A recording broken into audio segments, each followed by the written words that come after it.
Does having money mean you get to call the shots in your relationship? Or maybe not having money means you will have to lower your expectations for your partners?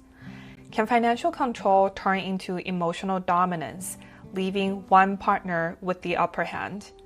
In this episode, we dive into how money shapes authority, exposes hidden power struggles, and warps gender roles in marriages and relationships. This episode is brought to you by Anew. Money and marriage can be complicated, but they don't have to be. Anew helps you sort out all the money matters in prenups and divorces. Am I the asshole for telling my husband he's too broke to be so sexist? So my husband comes from a traditional family. Mom's a stay-at-home mom, father was sole provider. I come from the opposite. My mother pretty much forbade me from ever being financially dependent on a man and drilled that into me early on. My husband worked hard to unlearn the values he saw replicated at home. He often, more than often, pulled his weight at home and was an engaged and present father and a genuine partner. The one thing that grinds my gears is how much weight he puts on the opinions of his family. I get that we all want our parents to be proud of us, but this is too much. My in-laws are staying with us for 2 weeks. Our usual routine is I prep breakfast, we all eat lunch at work or school, and my husband makes dinner. We have a cleaner, but she's on holiday, so in the meantime, we're DIY the cleaning where it's down to everyone to keep their space clean and common spaces we all clean. This is how we've always done it, and it works. My in-laws hate that I'm one of those modern women. They hate that I work. They hate that I don't find my purpose in being a wife and mother. And they hate that my husband pulls his weight at home. We spoke pretty frankly early on, where I established my boundaries and told them I won't be chastised about how I live my life in my home. When I am a guest in their home, I accommodate their ways and play the daughter-in-law they wish I was. They have, for the most part, respected that. I got home yesterday after work tired and starving. I typically get home 6:15 or 6:30 and we eat at 7. I said quick hellos and ran up for a pre-dinner shower. When I came down, I went to the kitchen to help set up for dinner and found nothing ready. I asked my husband about it and he wouldn't look at me, and his mother answered that he hadn't cooked anything. She told me I needed to do my duty as a wife and cook for my family. My coward husband still wasn't looking at me. I just walked away and ordered takeaway. I dished up for me and my kids, and we sat at the table to eat. My husband and his parents served themselves and joined us. My mother-in-law was still going on about what was wrong with me and why I was a failure. I asked my husband if he had anything to say.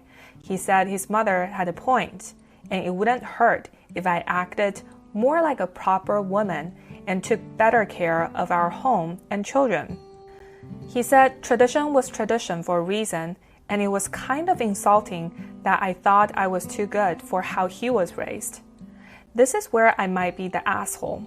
I told him tradition won't allow a man on $35,000 to support a family of 5, and he was too broke to be so sexist. He looked hurt, and I saw tears welling in his eyes. He excused himself from the table. I regret saying this in front of our children, but him saying that to me after I'm busting my ass to clean up his mess on top of having to deal with his parents was too much for me. Am I the asshole? The husband needs to face facts. His $35K salary isn't cutting it for a family of 5. If he's stuck in this fantasy where he's the sole provider, then he's got to face the reality that his wife has to work to keep the family afloat. You can't have it both ways. No negotiations. Expecting OP to juggle a job and all the house chores is suffocating. The husband should be thankful OP's contributing financially, because if she mimics his mother and stays home to cook, they'd be living below the federal poverty line for a family of 5. If the in-laws are pushing this traditional homemaker nonsense while demanding the wife to also work, they should first demand their son step up his game and be a breadwinner. Being the head of household requires more than just a title. It requires making good money, independent thinking, and having the ability to defend your partner. He's failing on all fronts. The kids shouldn't have to witness this drama, but the in-laws are crossing a line by starving them and shaming their mom for not being traditional in front of them. Honestly, the in-laws shouldn't be allowed to stay with the family. Their rigid mindset is the deepest form of disrespect. Stay at a hotel and stay away from trying to set up unfair rules for their next generation. Am I the asshole for wanting to divorce my husband because he's unemployed even though money is no issue for me? He's 37 and I'm 33. We have been married for 11 years. He has always wanted to work independently. He has no career but works in construction. Because he's not comfortable in office jobs, and frankly, he's not good at it either. He never quit any job, but he did not particularly enjoy working, arguing that pay was too low. He always said to me that if I let him work independently, he'd be happier and would earn more money. When the last company he worked for shut down, I finally got tired of forcing him, quote unquote, to work office jobs and told him that he could do whatever he wanted. It's important to mention that when we met, we were contributing 50-50. Then I grew in my career and he didn't, so it became 75-25, by his request, obviously. 2 years ago, when he had his last job, he said he could only contribute with basic services, while I pay the mortgage, vacations, and a part of food. In these 2 years, he had his share of small projects, but his money eventually ran out, and last month he told me he can't contribute anything anymore. I know starting a business takes time, but he just doesn't seem any good at it. He does not know how to look for clients. He's slow, he's a bad organizer, he's bad with people. The only thing he's good at is at manual things. In the course of all these years, he gradually bought tools for carpentry and has made furniture, but it just does not sell. All the clients he has had are my friends or my family. In 2 years, he did not have any independent client. I'm just so tired of helping him. First to find jobs, now to find clients and closing the deals. Last time, about a month ago, he told me he cannot contribute anything anymore because he's trying to grow his business. I blew up at him and told him to get a normal job because clearly his little venture is not working. He behaved like a little child, blaming me for not supporting him and telling me that these things take time. Maybe he's right in one thing. I have friends who are architects and they work independently, but I think that if you fail basic adulting, there's no fucking way you could start a business. He also acted very resentful because sometimes I take trips alone and buy nice and expensive stuff for myself, while in his words, he doesn't even have money for a new pair of shoes. But I don't feel bad at all because I earned my money and I get to spend it how I want. I've always invited him to many vacations. I don't always go alone, but obviously I don't buy him clothes, and the food I buy is sometimes only enough for me. I know some of you would say that's shitty, but what am I supposed to do? Support a healthy grown man who took bad decisions? Setting aside finances, we're very compatible, love and are attracted to each other. He has no vices, not a drunk, no drugs, is faithful, likes spending time with family. He does a lot of stuff in the house, and I don't have to do anything for him. Cook, wash clothes, all of it, He does by himself and sometimes for me. But it seems like money is just something that makes us both awful to each other. I could make a massive effort and cope with the fact that he will always be a financial deadweight. And it just seems that this is becoming worse than everything good in our 15 years together. Should I just suck it and enjoy the good things and cope with the fact that he will never contribute anything financially?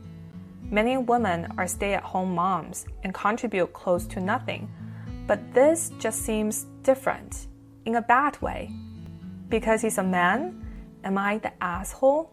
Before you say it, he doesn't want to go to therapy. He probably has undiagnosed ADHD, and we have a prenup.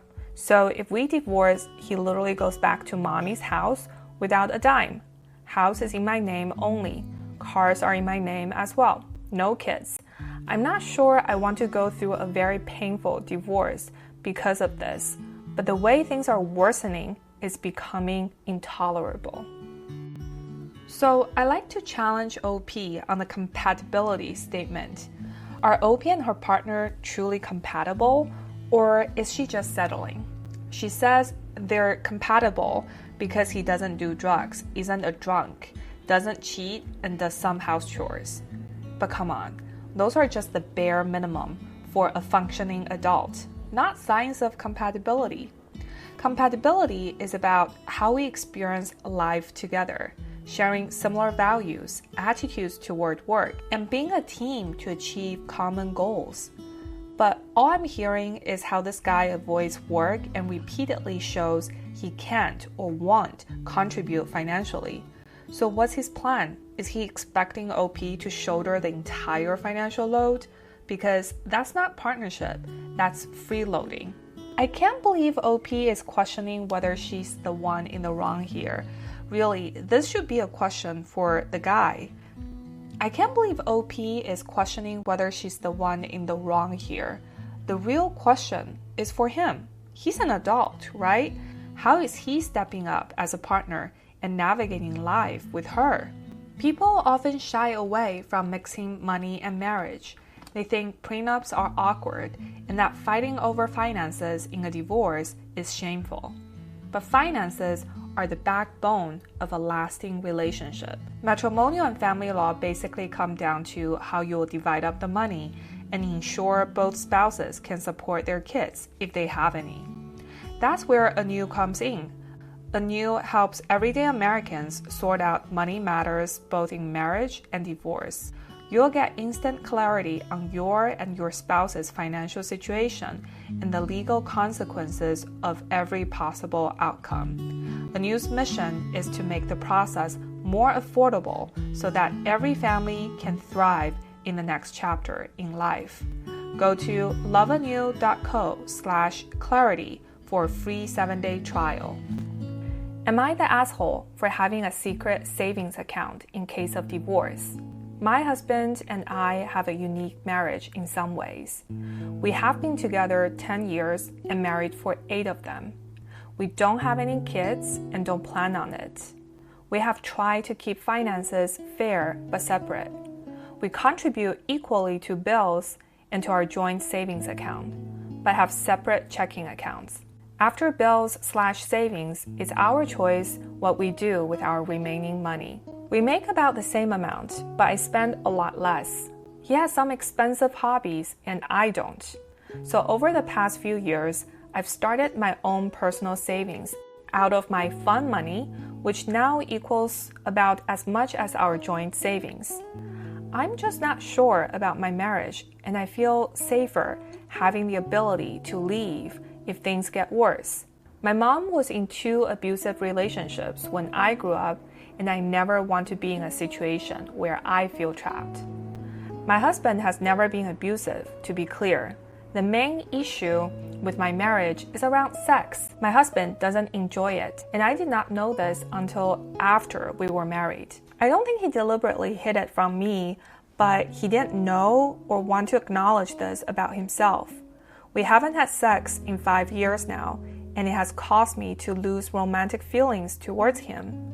He also has some anger/emotional issues that he is in therapy addressing, but he doesn't ever want to talk to me about them. We coexist, but I don't feel like I'm in a relationship anymore, and I'm not sure how to fix it when he refuses to open up to me. I am hopeful therapy might help, and I'm giving this time, but I also feel better having an exit plan. I recently mentioned this to my best friend, and he called me out about it and basically said I am being disloyal to my marriage. He asked me why I am staying at all if I have one foot out the door, and leaving now would be kinder than letting my husband know in a few years that I planned this all along. Am I the asshole? Edited to add, I'm not worried about having to split the money or disclose my savings if we divorced. My goal is actually to let him have our joint savings completely and have enough saved up on my own that I could still be okay. In terms of property, he has a lot more than me because of his expensive hobbies, and I just imagine he would keep all of it. So I'm less concerned with the legal side and more worried about being a horrible person by hiding this while he is in therapy and asking me not to leave him. First off, I'm floored that OP is still questioning whether she's the asshole here. Let's break it down. Number one, she's stuck in a sexless marriage with a man who barely acknowledges the issue and doesn't seem to care about her happiness or pleasure. If he did, he would talk about it at least. Number two, she's contributing financially so this guy can indulge in expensive hobbies. 3, she's planning to leave with just her secret savings while letting him keep all the joint savings and the stuff he bought. Number 4, she's also letting another man, her friend, supposedly, make her doubt her efforts to protect herself financially. What? OP says she's not worried about splitting the money, but here's the thing.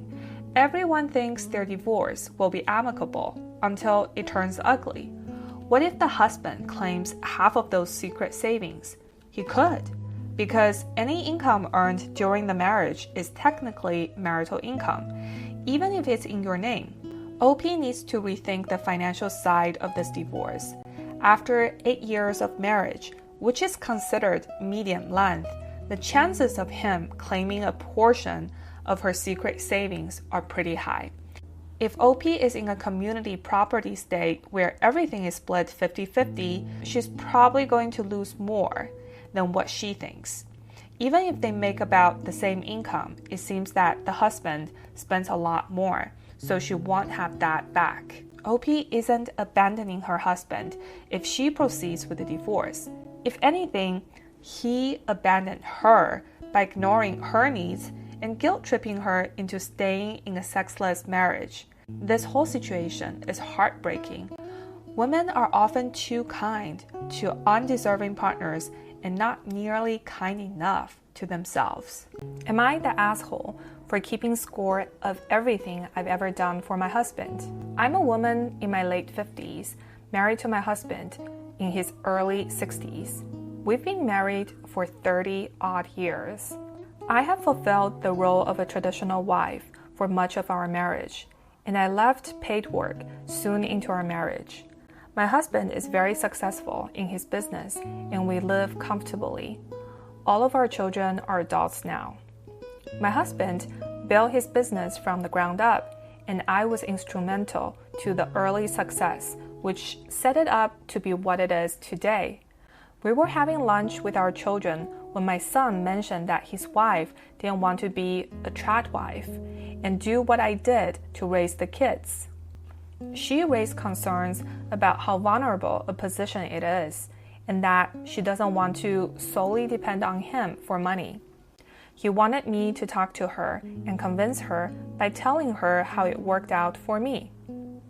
I said I understood where she was coming from, and being a housewife is incredibly risky and vulnerable, especially if he leaves her and she's been out of the labor force for a while.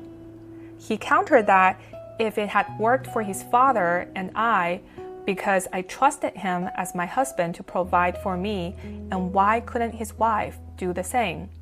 I told him I have a meticulous record of all contributions I have ever made to the family business, recently digitized with the help of my daughter, so that if the worst ever happened, I wouldn't be relying on the mercy of a man to feed myself. I told him I have made many contingency plans over the years to minimize the risk of being a housewife and compensate for my lack of pension and benefits I would have had if I had not left the labor force. My son and husband were angered by this. Both said it showed a lack of trust, and my husband especially feels I've had one foot out the door our entire marriage, and that my little escape plan included plans to shap him out of his business. I told him the fact that he refers to it as his business rather than ours is exactly why I kept those records and why I won't be telling my daughter-in-law to do what she doesn't want to do. Am I the asshole? I have to give major props to OP for being honest about how she feels about being financially dependent on her husband, even if it means not siding with her son. I have so much respect for her because she's on women's side. I love OP enlisted her daughter to digitize the records for her. It's like she's passing down her wisdom quietly and setting another case of women supporting women. What really puzzles me is the husband and son's reactions when the wife and mom takes it upon herself to keep records. It sends a clear message. Number one, she's asserting her independence. And number two, something in the relationship is making her feel undervalued. The fact that the husband keeps referring to the business as his only reinforces that feeling. Instead of blaming OP for having one foot out the door, quote unquote, they should be focusing on ways to show her that she's truly loved and appreciated. Once again, there should not be a question about whether OP is an asshole. She's a total badass. I strongly encourage every woman, and probably men too, to keep a record if they've had to sacrifice their job or income to support their partner and take care of the family. Within you can easily track both your financial and non-financial contribution. Keep tabs on income, expenses, and net worth over the years. These are all crucial for identifying the marital assets you're entitled to and gathering evidence of your contributions. Go to loveanew.co/clarity for a free 7-day trial. If you haven't done that, it's not too late. You can follow the 90-page financial discovery guide to trace all the financial movements of the family. Go to loveanew.co/discovery and use the code TRUTH for 20% off. This is Harsh Truths of Love. We share real stories, hard lessons, bold takes, and be smarter in life. Thank you for hanging out with us today. Leave your comment and let us know your thoughts. Please subscribe. We would love to see you next week.